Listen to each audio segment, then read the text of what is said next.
Bien, muy buena noche. Primero que todo, quiero agradecer la invitación y como me acaban de confirmar que solo tengo 45 minutos, entonces voy a tratar de hablar un poquito acelerado, de tal forma que en los 45 minutos se pueda detallar todo el tema. El tema es macroeconomía y pandemia. En Guatemala, entre el año 2020 y el año 2021.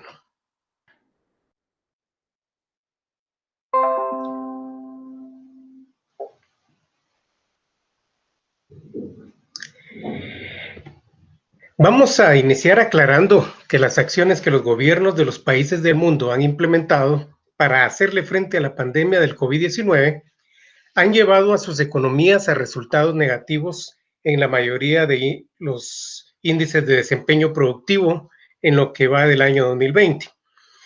Aquí quiero aclarar que la pandemia no está causando la crisis económica. Lo que está causando la crisis son las acciones implementadas para contener la pandemia. Muchas de estas acciones fueron muy drásticas cuando los casos eran menos de un centenar y se relajaron cuando los casos superaron los 30,000 infectados.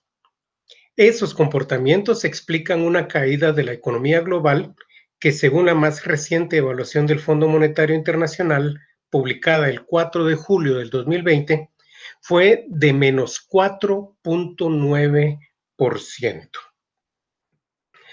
Lo anterior hace prever también una caída en las transferencias monetarias de apoyo de la mesa de cooperantes, cuya capacidad no estaba preparada para atender demandas simultáneas de ayuda a nivel de todos los países del planeta.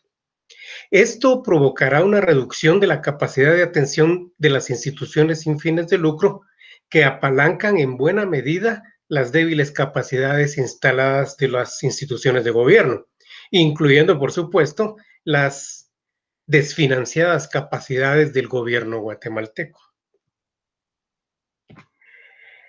También es de considerar que el desempleo hispano en Estados Unidos impacta el consumo mensual de los hogares guatemaltecos. Y un solo mes de desempleo que afecte el comportamiento de las remesas provenientes de Estados Unidos representa para Guatemala modificaciones negativas en sus índices de desarrollo humano, específicamente los relacionados con la nutrición. Este punto es importante porque si se observa la historia reciente de Estados Unidos, la crisis del 2008-2009 causó una tasa de desempleo menor a la actual. Como se observa en la gráfica, en enero del 2010, el desempleo hispano alcanzó un 9.9%, lo que se consideraba el mayor desempleo de la década.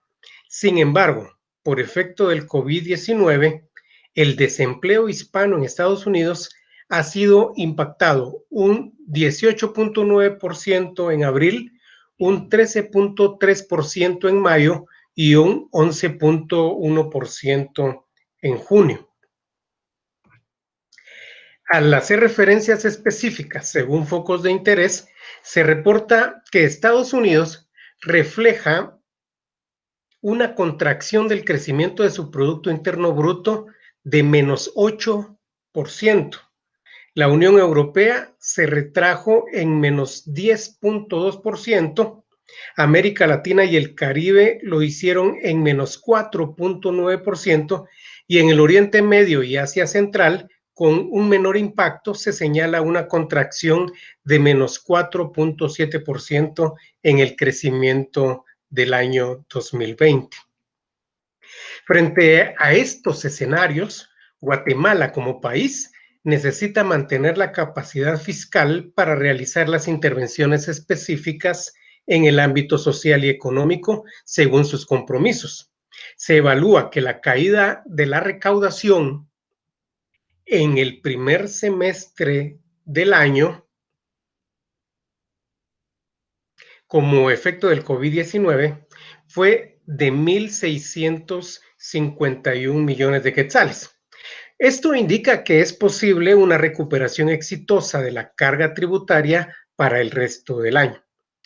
El top 5 de los sectores económicos que más contribuyen a la recaudación son en su orden el comercio con el número 1, las industrias con el número 2, las actividades inmobiliarias y empresariales con el número 3, la intermediación financiera con el número 4 y la agricultura con el número 5. En ese sentido, deben ser permanentemente monitoreadas. De estos sectores, en el primer semestre del año, solo 3 sufrieron una contracción por causa del COVID. Estos son el comercio que se retrajo menos 8%, las actividades inmobiliarias con menos 6% y las industrias con menos 3%. Para actuar de forma oportuna, estos sectores deberían tener un observatorio económico específico. La seguridad social también es otro sector necesario de monitorear, no solo al evaluar las acciones que implementa para atender la pandemia de forma hospitalaria, sino también para medir el alcance que tiene para la macroeconomía del país. En lo que va del siglo XXI, el ICS ha inyectado a la economía no menos de 131.523 millones de quetzales en concepto de pensiones para la población jubilada y de salarios para los afiliados activos. Ese dinero se traslada al mercado en la forma de consumo final de los hogares y permite el funcionamiento de las empresas que participan del comercio en el mercado interno. La población en general debe saber que las reservas del ICS representan un porcentaje significativo del dinero que promueve la liquidez del sistema financiero nacional. Deben saber que este dinero acumulado de las contribuciones de los afiliados, debido a que no todos lo utilizan al mismo tiempo, crea un efecto estabilizador en las tasas de interés y ayuda al equilibrio macroeconómico nacional. Si se retiraran las reservas del ICS del sistema financiero nacional, automáticamente se provocaría un incremento en las tasas de interés debido a la reducción de la masa monetaria en circulación, y eso repercutiría en una reducción de la inversión. Yo tengo una frase: si se pone en riesgo la seguridad social, se pone en riesgo la macroeconomía de Guatemala. En ese sentido, tanto el gobierno como la seguridad social deben proyectar las tendencias que les permitan seguir cumpliendo con sus responsabilidades en el ámbito social de la economía y de la salud para los años venideros. Esos cimientos económicos se fundamentan en el comportamiento de las empresas en este año y en los años anteriores, también en el nivel de empleo del presente año y en los compromisos de las instituciones públicas de transferir en un 100% la cuota del Estado como patrón. Hay que decir que al inicio de la pandemia se creía que la recuperación de la economía mundial sería de corto plazo, en forma de V o en forma de U, pero en función de las medidas aplicadas en los 188 países afectados durante el primer semestre del año y el impacto económico global que se reporta, ahora se prevé que la recuperación será un poco más gradual, con forma de L en el 2021 para recuperarse en el primer semestre del 2022. El Fondo Monetario Internacional ha planteado un escenario 2021 de recesión y una recuperación gradual que esperará al año 2022. Los efectos que se proyectan en el ámbito social señalan una transformación de la estructura de desigualdad económica en los países, principalmente en aquellos países en donde el índice de Gini ya planteaba un panorama más complejo, como en el caso de Guatemala, en donde la quiebra de las microempresas y el impacto en las pequeñas empresas está incrementando los niveles de pobreza, no solo la pobreza general, sino que principalmente incrementando la pobreza extrema. Esto hace ver la necesidad urgente de incrementar las inversiones en capital humano más que las inversiones en maquinaria. Mayor pobreza y un incremento acelerado de la brecha entre quienes tienen más recursos y quienes no tienen opción inmediata al capital financiero, pone en la puerta de las economías un incremento en la demanda de atenciones, principalmente de salud, nutrición, seguridad y empleo.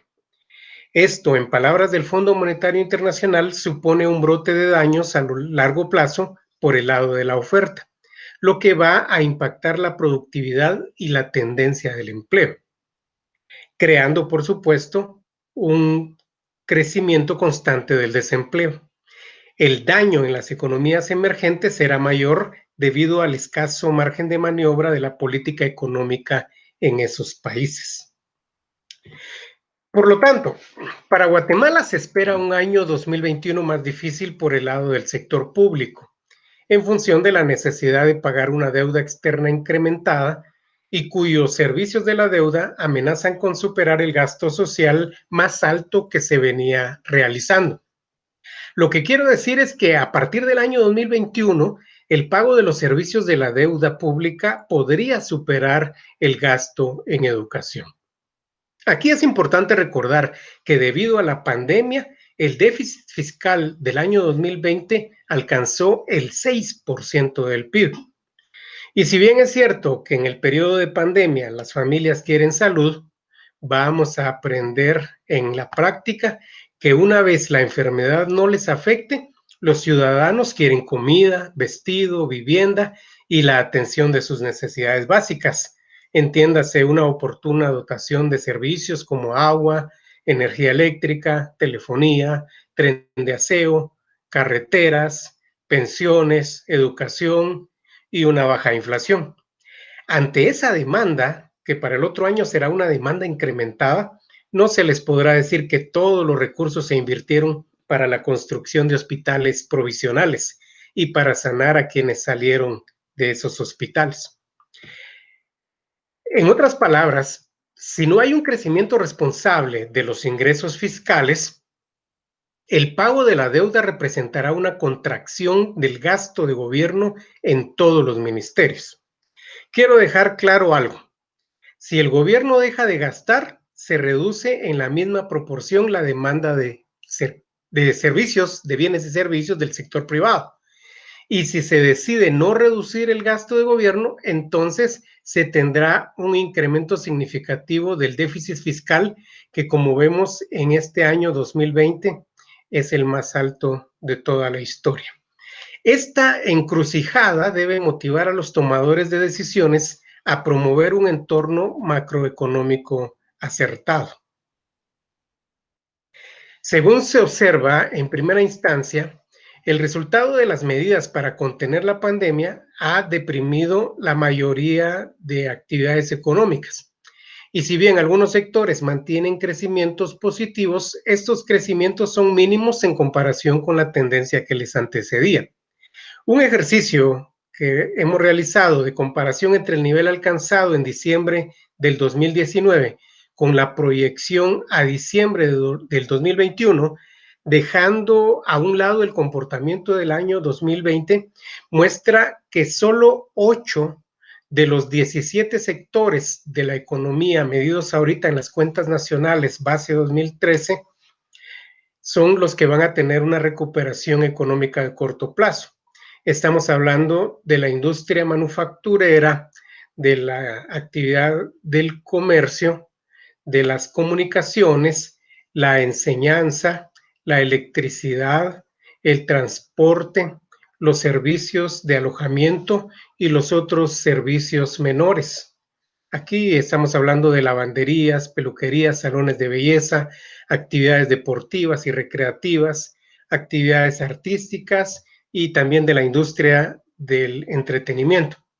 Sin embargo, para diciembre del 2021 no se espera la recuperación del índice mensual de la actividad económica en 9 sectores, que son construcción, servicios de administración, actividades científicas, agricultura, actividades inmobiliarias, minería, el gasto de gobierno, el gasto de salud y las actividades financieras.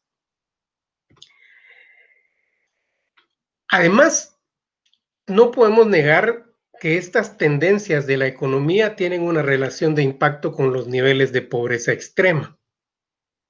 En su informe del 24 de junio de 2020, el Banco Mundial publicó las estimaciones actualizadas del impacto del COVID-19 en la pobreza mundial, es decir, la cantidad de personas que viven con menos de $1.9 al día. Se observa que mientras la pobreza a nivel mundial venía con un crecimiento a la baja, o sea, con un comportamiento decreciente, la pobreza en Guatemala iba en aumento desde el año 2011, sufriendo un incremento mayor a partir del Censo Nacional de Población del año 2018, que redujo el denominador de este indicador, es decir, redujo la población total, pero no pudo reducir la cantidad de hogares que reportan recibir ingresos menores al salario mínimo mensual para atender las necesidades en el estrato más bajo de la población. En el censo se clasifica este estrato como las familias con 6.9 miembros por hogar.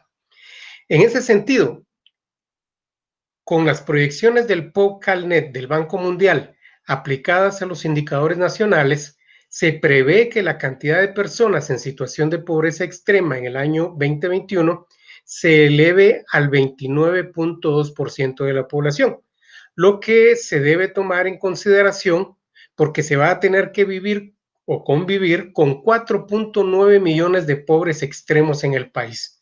Eso significa que el SARS-CoV-2 ha provocado que 985.307 personas traspasen la línea de pobreza extrema a nivel nacional. Nótese que las proyecciones han sido actualizadas en los meses de abril, junio y julio y han venido planteando escenarios cada vez más dramáticos. Por lo tanto, para evitar que ocurra un incremento en la pobreza que vaya más allá de la privación monetaria a que se hace referencia, se debe garantizar en el futuro próximo el derecho que los habitantes tienen a la seguridad alimentaria, a la educación pública, a la salud asistencial, al abastecimiento de agua, a las pensiones y por supuesto a salarios dignos. Muy a pesar de que la depresión económica amenaza con una reducción de los salarios y la búsqueda de una aplicación definitiva del convenio 175 de la OIT, que se refiere a la remuneración del trabajo a tiempo parcial. El problema se amplía si se analiza que otros países centroamericanos tendrán el mismo impacto en sus economías, lo que provocará un incremento en la migración. En ese sentido, Guatemala figura como paso y como destino de migrantes y debido a convenios firmados deberá destinar recursos de asilo para estos y los deportados de Estados Unidos. Según los organismos regionales, la Secretaría de Integración Económica Centroamericana y la Secretaría del Consejo de Ministros de Centroamérica, la proyección del crecimiento económico para Centroamérica no tendrá un comportamiento positivo en el año 2021, en donde podría alcanzar una posición de menos 1,4%, luego de una caída en el año 2020 que le ubicaría en menos 6.9% del desempeño económico regional. Se observa que en el año 2019 las perspectivas para el año 2020 y para el año 2021 señalaban un crecimiento en la región alrededor del 2%, pero las proyecciones al ingreso de los primeros casos del coronavirus en el mes de marzo y las del mes de abril muestran una reducción en la esperanza estadística de este dato. En materia económica nacional, el Banco de Guatemala prevé en su informe de la primera semana de julio que el PIB se cerrará este año con un menos 3.5% respecto del 2019 y proyecta una recuperación para el año 2021 del 3% sobre el PIB que se alcance en el año 2020. Es decir, que el impacto del COVID-19 en la economía de Guatemala durante el primer semestre del año 2020 significó la pérdida de 19.965 millones de quetzales de valor agregado. En ese orden, el consumo privado cayó 1.9%, el consumo de gobierno cayó 0.2%, las inversiones en capital fijo se redujeron en menos 5%, las exportaciones de bienes y servicios cayeron menos 8.1% y las importaciones se contrajeron en menos 4.9%. No obstante, la encuesta del panel de expertos privados, en su opinión de julio del 2020, muestra proyecciones más conservadoras. Este panel espera para el año 2021 una recuperación de 2.6% sobre el PIB que se alcance en el 2020. Su previsión disminuyó menos 0.1% respecto de lo que se informó por el mismo instrumento en junio del 2020.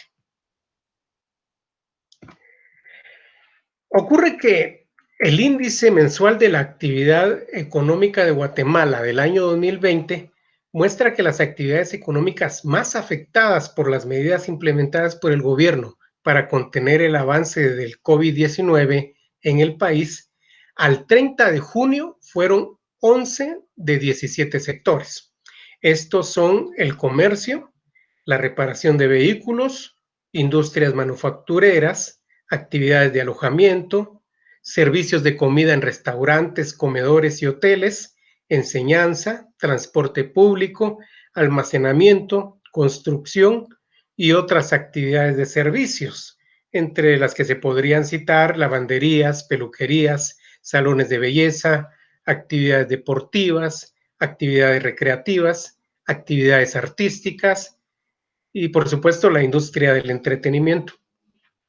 Al mes de junio del 2020, el impacto se midió en una caída de menos 8.6%, lo que estaba subiendo de un menos 11.8% que había alcanzado en el mes de mayo. El impacto por sectores es diferente y señala una mayor caída en las actividades de alojamiento y servicio estacional de comidas, la enseñanza privada, las actividades de servicios administrativos, outsourcing de recursos humanos, por ejemplo. Le siguen las actividades inmobiliarias y los servicios de transporte y almacenamiento, ubicados en los puntos más bajos del rendimiento económico negativo. Las proyecciones de recuperación económica presentadas por el Banco de Guatemala para diciembre del año 2021 siguen siendo optimistas. Muestran, según el informe de la primera semana de julio, una recuperación en forma de U para la mayoría de actividades económicas, excepto para el sector construcción. También tiene una excepción para este comportamiento el sector de explotación de minas y canteras, ya que su proyección es para la baja. A pesar de estas proyecciones oficiales, en julio del 2020, el nivel del índice de confianza de la actividad económica obtenido en las encuestas de expectativas económicas al panel de analistas privados muestra una expectativa económica más horizontal que la de una recuperación inmediata. Ahora bien, a estas proyecciones hay que ponerles una alerta, porque hasta aquí me he dedicado a mencionar lo que oficialmente se ha proyectado. Pero un error que se puede cometer es pensar que la economía estaba bien antes de la pandemia y que por lo tanto la recuperación significa volver al mismo punto prepandemia y a partir de allí continuar en la tendencia que se traía. Sin embargo, el análisis de mediano plazo que hemos realizado señala que algunos sectores de la economía no estaban bien antes de la pandemia y como consecuencia no es posible esperar su recuperación en el corto plazo. Por supuesto, a menos que tengan intervenciones específicas que modifiquen esa tendencia. Uno de estos ejemplos es el sector agricultura que estamos viendo ahorita en la pantalla. Visto desde la creación de valor agregado para aportar al Producto Interno Bruto o visto desde la creación de empleo formal, su comportamiento señalaba antes de la pandemia una tendencia permanente a la baja, lo que es necesario revertir. De acuerdo con los registros de afiliación de la Seguridad Social, antes de la pandemia, la agricultura ya se había contraído en 24.783 empleos en la última década. Otro de los sectores que necesita una transformación en su estructura de empleo es el sector construcción. Como se observa en la gráfica que señala su comportamiento de mediano plazo, su aportación al valor agregado nacional y al empleo también es decreciente. Mientras en las últimas décadas del siglo XX la construcción otorgaba empleos formales en mayor proporción a otras formas de empleo, ese mecanismo de contratación se ha revertido y en la actualidad la forma de solucionar las necesidades de empleo de los trabajadores de la construcción se ha enfocado decididamente en la búsqueda de servicios sin relación de trabajo, evadiendo las figuras de patrono y de trabajador a tal extremo que el sector ha caído por debajo del 1% en la estructura del empleo nacional. Un tercer sector que merece atención por su comportamiento económico es el de la industria manufacturera, que ha venido perdiendo peso de una forma alarmante en la generación de empleo, aunque su tendencia en la generación de valor agregado para la economía es diferente. Esto es resultado de la relación e influencia de los procesos de automatización y tecnificación que se han venido aplicando principalmente en la agroindustria. A la vez se está transformando la forma de remunerar el empleo y cada vez son mayores los grupos de población obligados a recibir su salario en la forma de facturas especiales. Pasando de forma rápida, el empleo y el valor agregado que se pierde en la actividad minera por razones de agotamiento de los recursos naturales y de la legalidad que enfrenta a los sectores interesados, le da a este sector una tendencia en forma de cúpula y con este suman ya 4 los sectores de la economía que no permiten avisorar un futuro prometedor. Si lo que se busca es una adecuada fase de recuperación y reactivación económica, es importante hacer estas anotaciones. Por otro lado, el sector electricidad, gas y agua, además de encontrarse estancado en materia de crecimiento y cobertura, también muestra una tendencia decreciente en la generación de empleo, con un dramático ajuste a la baja en el año 2019. Eso en lo que a medición del empleo formal se refiere. Más allá de los problemas legales que debe enfrentar en algunos departamentos y el enfrentamiento de las comunidades que limitan su expansión en materia de hidroeléctricas, el país está volviendo a los problemas de suspensión de servicios de energía eléctrica que ocurrían en la década de 1980 a 1990, lo que hace prever la necesidad de evaluar en específico las condiciones en las que opera el sector, que si no lo han olvidado, recién en el mes de junio del 2019 recibió el apoyo gubernamental para modificar su estructura tarifaria por horarios, en donde el precio más bajo se le asignó a las empresas y el precio más alto se le asignó a los hogares en el horario de consumo de 6 a 10 de la noche. Un último sector del que no es posible esperar beneficios sociales significativos, por lo menos en materia de empleo, para lograr un efectivo proceso de reactivación económica, es el sector transporte, almacenaje y comunicaciones. A pesar de que el sector se ha manifestado como un potencial afluente de valor agregado para la economía, la peculiar forma de trabajar con distribuidores individuales, llamados microempresas, entre comillas, y con vendedores informales, fundamenta la baja permanente en el nivel de empleo. que este sector genera. La utilización de servicios outsourcing para sus procesos administrativos hace que los beneficios de las comunicaciones no tengan ni siquiera un impacto representativo en el empleo en las sucursales de atención al público. Llama la atención que una empresa telefónica, cuando participó en una actividad de compra del Estado, puso en su expediente que tenía 0 empleados. En ese sentido, es necesario revisar la legislación nacional que no ha logrado influir en el cumplimiento de las leyes laborales para el caso de empresas transnacionales que están invirtiendo en este sector. Lo trágico de estas tendencias es que todas van en detrimento de beneficios sociales para las clases trabajadoras de escasos recursos y limitan el acceso de la población a ingresos económicos suficientes para lograr cubrir la canasta básica alimentaria a nivel familiar. Que, dicho sea de paso, en la última publicación del Instituto Nacional de Estadística señaló que al mes de julio del 2020, la canasta básica se ubicó en 3,675 quetzales con 16 centavos, cuando tanto los salarios mínimos agrícolas como no agrícolas no alcanzan a un jefe de familia para poder cubrir esa canasta básica. Sin embargo, el enfoque macroeconómico que nos aborda y con el análisis realizado es posible construir la elasticidad de la creación del empleo formal en Guatemala.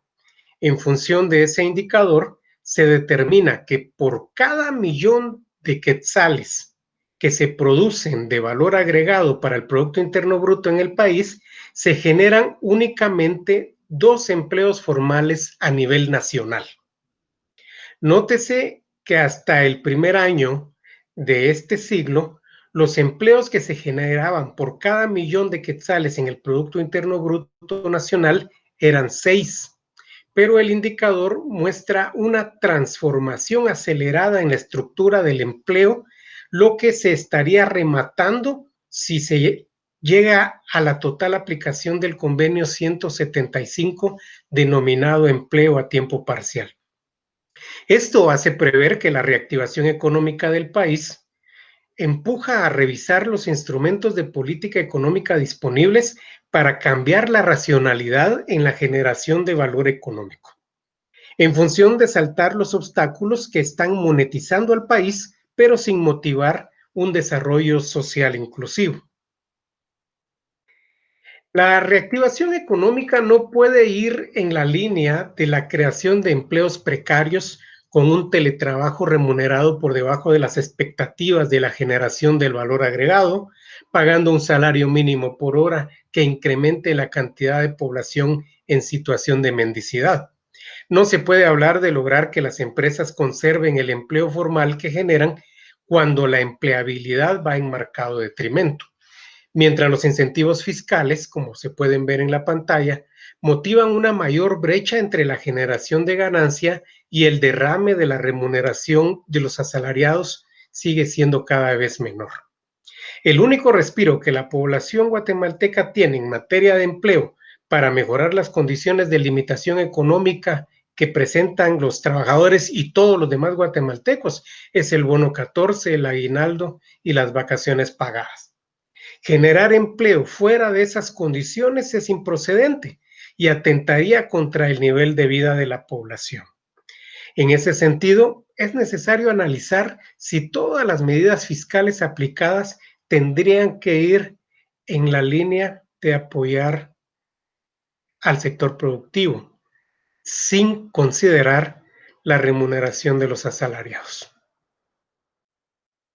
Adicional a eso, es importante también considerar que si las familias no tienen los suficientes ingresos para incrementar la demanda agregada, entonces la reactivación económica solo funcionará para la mitad de las empresas.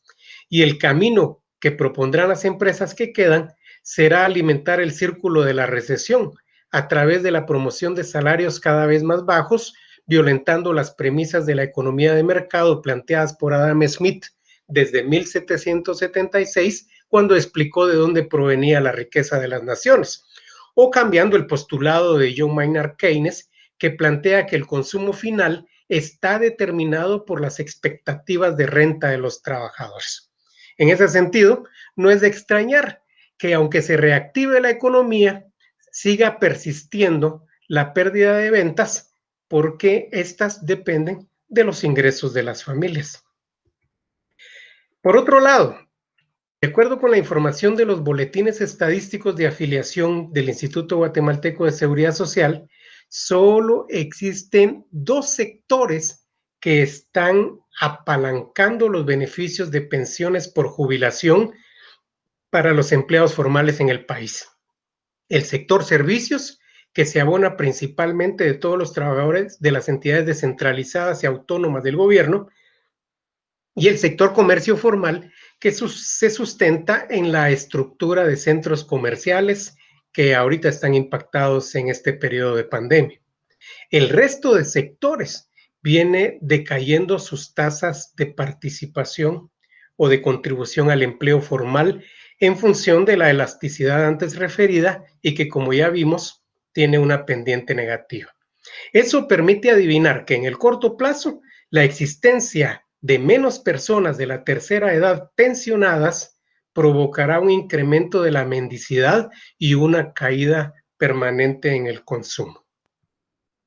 Aquí hay que hacer el análisis del futuro de las contribuciones a la seguridad social, que no se ve alentador. Mientras la seguridad social de Guatemala está siendo orillada a atender una demanda incrementada de atenciones en materia de salud y de pensiones, con una reducción sustancial de sus ingresos, otros países se encuentran gestionando formas de alimentar los recursos de la seguridad social, con la esperanza de lograr beneficios socioeconómicos para la población trabajadora en el largo plazo. Es que no es para menos, ya que el análisis de impactos del COVID-19 en materia de seguridad social se está percibiendo a nivel planetario. Llama la atención la noticia que el Centro de Estudios CIEDES de Chile publicó el 3 de julio del 2020. En esta se presenta un informe de la pérdida récord en los primeros 3 meses del año 2020 del Seguro Social de Japón, institución que debido a la pandemia del coronavirus tuvo una caída de las rentas de la propiedad, específicamente en el Fondo de Inversión de Pensiones de la Seguridad Social de Japón, que perdió 164.700 millones de dólares, reduciendo los activos totales del fondo a 150.63 billones de yenes. Esta situación creó una preocupación importante para decenas de millones de jubilados de Japón. Lo que ocurre es que a partir de este año, las estrategias de inversión de los fondos de pensiones deben esquivar los riesgos de un mercado volátil, divididos entre una pandemia de coronavirus y promesas de medidas de estímulo económico de los gobiernos. Los analistas económicos plantean que el temor de una segunda ola de coronavirus está obstaculizando el repunte de los mercados bursátiles mundiales, según informó el diario financiero de Japón, lo que continúa impactando las tasas de interés a la baja y, como consecuencia, reduciendo las rentas de la propiedad de los fondos de inversión. Y las tasas de interés de los fondos de pensión en Guatemala no son la excepción, como se pueden observar en esta gráfica, que también han venido decayendo de forma acelerada, haciendo perder a la seguridad social rentas de la propiedad que son bastante necesarias para poder solventar los gastos incrementados de la pandemia. En México, AP informó el 22 de julio del 2020 de un proyecto para la seguridad social consensuado con los empresarios que permitiría a la Seguridad Social de México incrementar la cuota patronal del programa de jubilaciones por vejez de 5.15% actual a un 13.87% del salario sin modificaciones en la cuota laboral, a cambio de que la Seguridad Social permita la jubilación anticipada que actualmente se encuentra en 25 años de contribuciones y se bajaría a 15 años. Pero dicha modificación solo abarcará una década, es decir, del 2020 al 2030, para posteriormente volver a la condición actual de 25 años con un 5% de cuota patronal. Esta medida lo que busca es reducir las presiones del desempleo, liberando puestos de trabajo formal por 10 años, pero haciendo que esta población siga percibiendo ingresos a través de sus pensiones. Nótese que dije sus pensiones y no suspensiones, a través del pago de pensiones.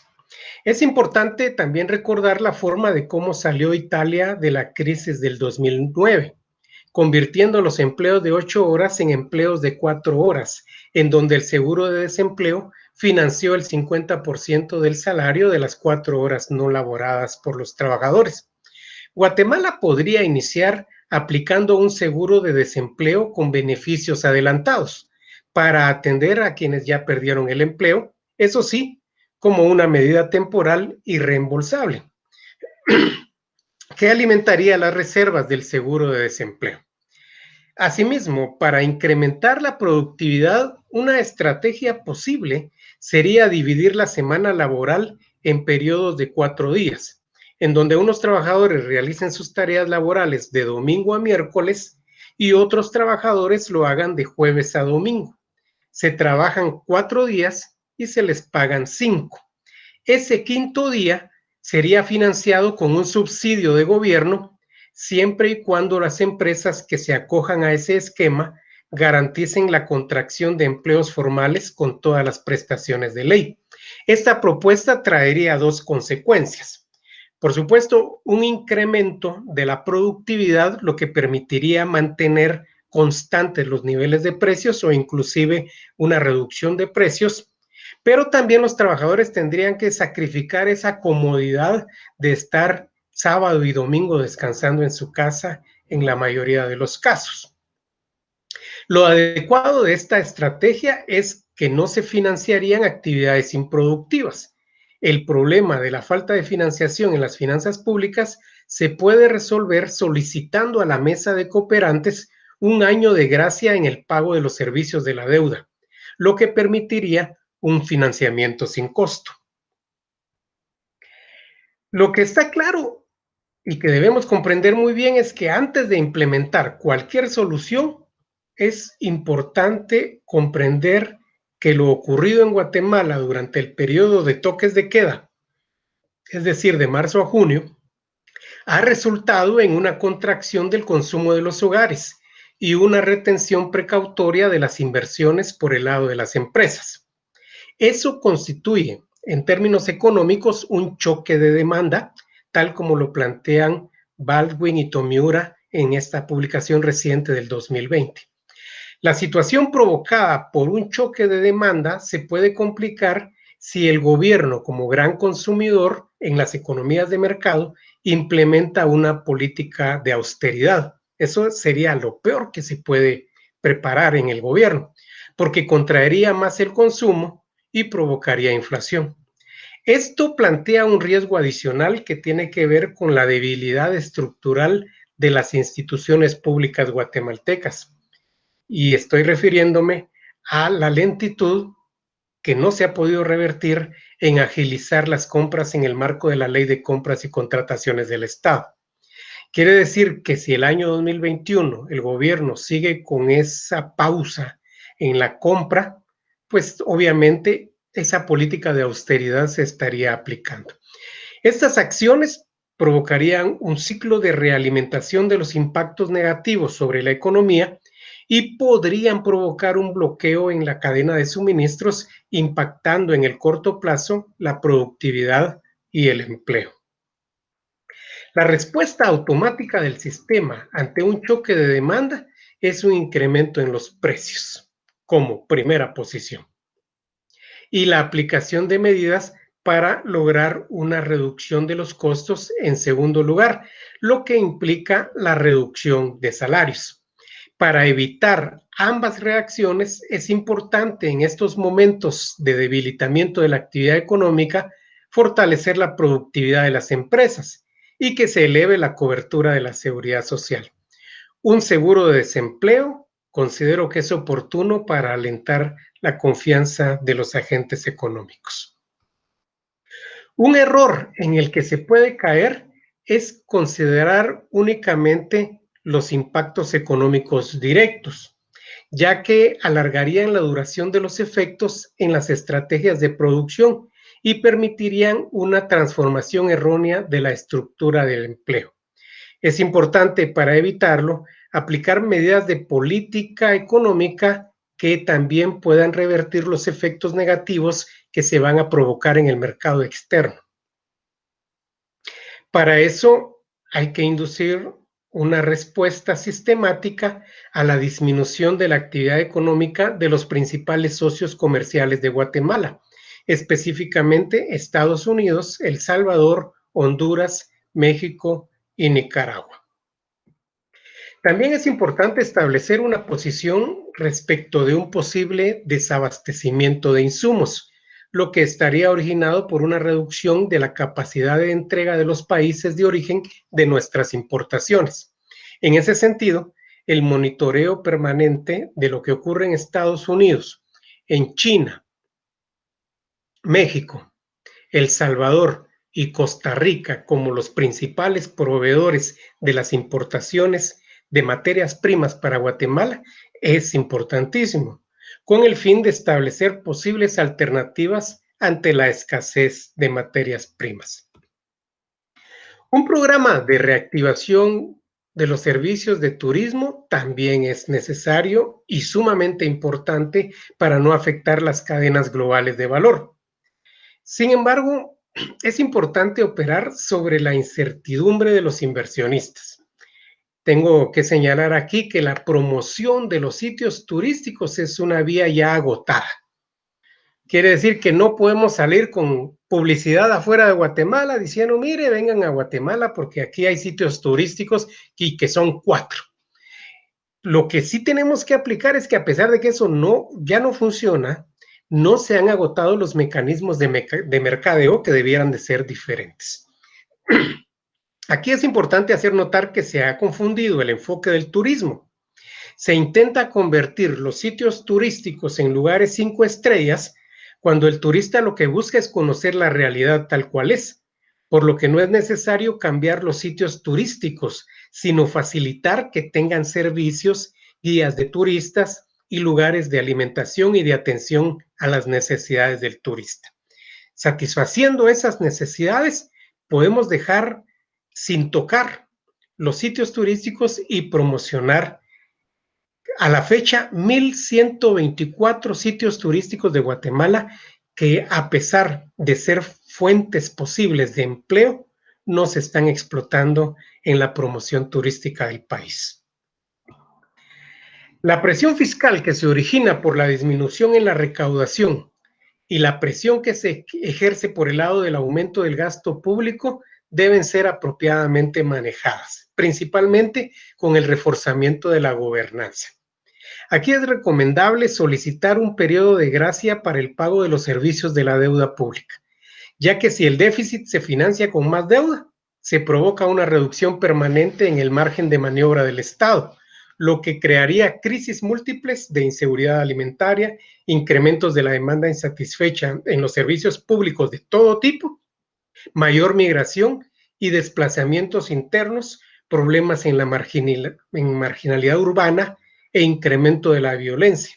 Y esto trae el riesgo permanente de posibles estallidos sociales y manifestaciones de protesta que complicarían mucho más la cadena de suministros y los flujos de comercio hacia el exterior. En definitiva, la política económica debe reaccionar con medidas de corto, mediano y largo plazos sobre el déficit fiscal, sobre las variables monetarias y sobre la estabilidad comercial. Es mentira que en estos momentos de reactivación económica se ha permitido incrementar el déficit comercial. Aquí lo que hay que hacer es garantizar la estabilidad de los precios y de los ingresos del fisco. el abastecimiento de los mercados, principalmente de medicamentos y alimentos, así como tratar en su justa dimensión cada una de las políticas públicas. La pirámide de la estabilidad debe orientar la programación de las intervenciones, lo que se traduce como este banquito que he tratado de poner aquí de 3 patas: estabilidad de los precios, solidez bancaria y satisfacción apropiada de las necesidades sociales. La lógica es bien simple.